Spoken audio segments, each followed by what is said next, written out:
Joining me today is New Hampshire representative from Ware, Neal Kurk, who's chair of the House Finance Committee.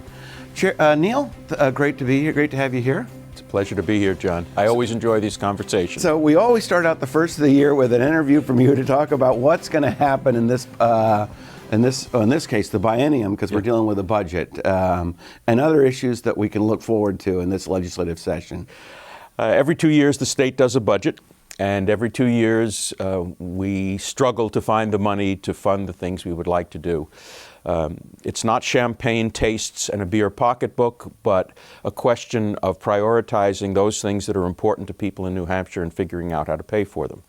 The Republicans are now in control of the House and Senate and campaigned on a promise that they would produce a state budget that was balanced, without new taxes or increased taxes or fees, and that they would fund those services that were most important to us that we could afford to do on that budget. And that's what we're going to do.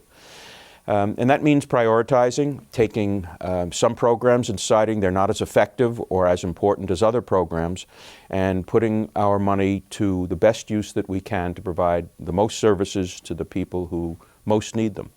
This was done 4 years ago, when we faced an even worse situation because the economy was in significant recession. And at that time, we produced a budget that was balanced without new revenues. Well, but you had some issues with the hospital. No, well, at that time, we created the issues with the hospital that we're living with today. But at that time, we balanced the budget, and we did so by reducing spending by 10%. Not Washington, you know, where spending is supposed to go up by 15%, and they reduce it to 10%, and somebody says, oh my God, they cut the budget 5%. That's not what we're talking about. We're talking 4 years ago about reducing a budget by 10% in taxpayer dollars than the prior budget. It was an absolute reduction.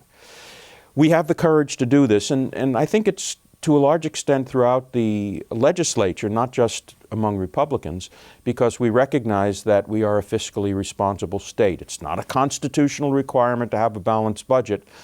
It's a cultural value in our state, and we will do that again. And I have no idea at this time how significant our revenues will be, so it's really hard to say anything about the particular level of the budget.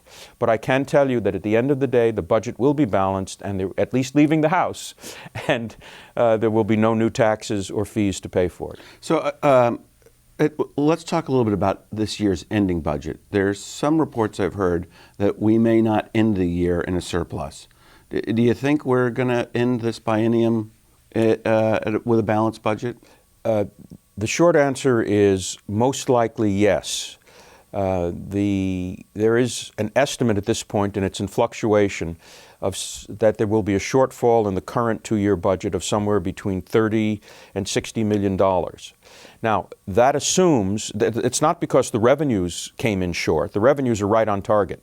It's that there were other expenditures that had not been planned upon that various state agencies think they need to meet. For example, the Medicaid program saw a significant increase of something like 30,000 people as a result of the Affordable Care Act. You know, everyone is required to have health insurance, and so many people who were previously uninsured but eligible for Medicaid, this is the health program for poor people, came forward and signed up for that program. Now, there are many positive things about that, but there's a cost to that. The state pays 50% for that group of people, and that is a significant factor in the shortfall. Some other things are the costs of some of the settlements. You mentioned one with the hospitals, and there's another one with mental health providers.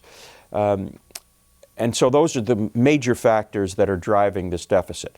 The governor has taken some steps to cut an $18 million bite out of the deficit through a variety of small measures that she's taken.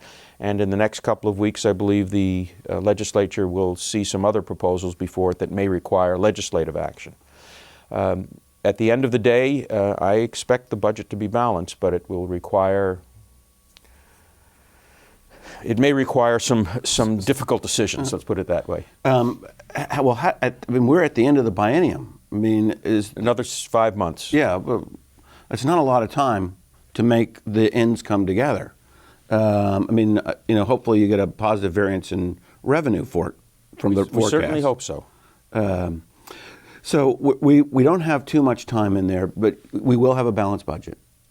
I can't make a promise for the current biennium. We will certainly try.